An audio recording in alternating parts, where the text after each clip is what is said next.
అనగనగా ఒక ఊరిలో ఒక పెద్ద మామిడి చెట్టు ఉండేది. ఆ చెట్టు అనేకేళ్ల నుంచి గ్రామస్తులకు నీడను, రుచికరమైన మామిడి పండ్లను ఇచ్చేది.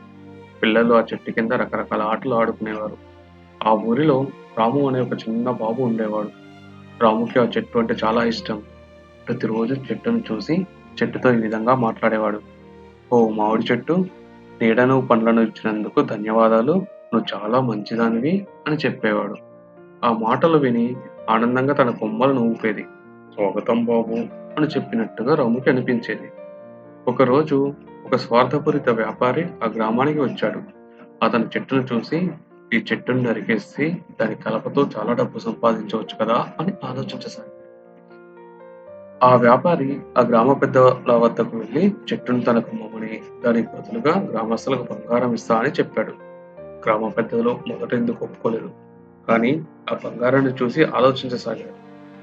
రాము ఈ విషయం తెలుసుకొని వెంటనే పెద్దల దగ్గరికి పరిగెత్తాడు.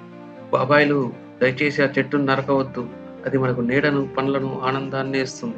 అది లేకపోతే మనం చాలా కోల్పోతాం" అని కోరాడు. పెద్దలు కొంత ఆలోచించి, "రాము, కానీ ఆ బంగారం మన గ్రామానికి ఉపయోగపడుతుంది. దానికి ప్రత్యామ్నాయం ఏమిటి" అని అడిగారు. రాము ఆలోచించి, "మామిడి చెట్టు ప్రతి సంవత్సరం మనకు పండ్లను ఇస్తుంది కదా! మనం వాటిని అమ్మితే ఆ వ్యాపారి ఇచ్చే బంగారం కంటే ఎక్కువ సంపాదించవచ్చు. అంతేకాకుండా చెట్టు మనతో ఎల్లప్పుడూ ఉంటుంది" అని అన్నాడు. పెద్దలు రాము చెప్పిన మాటలో నిజముందని అంగీకరించారు. వారు వ్యాపారికి, "మా చెట్టును నరికేందుకు మేము ఒప్పుకోము. అది మా బంగారు చెట్టు. దాన్ని కాపాడుతామని" ఖరాఖండిగా చెప్పేశారు. మామిడి చెట్టు ఈ విషయం విని తన కొమ్మలను ఆనందంతో ఊపింది.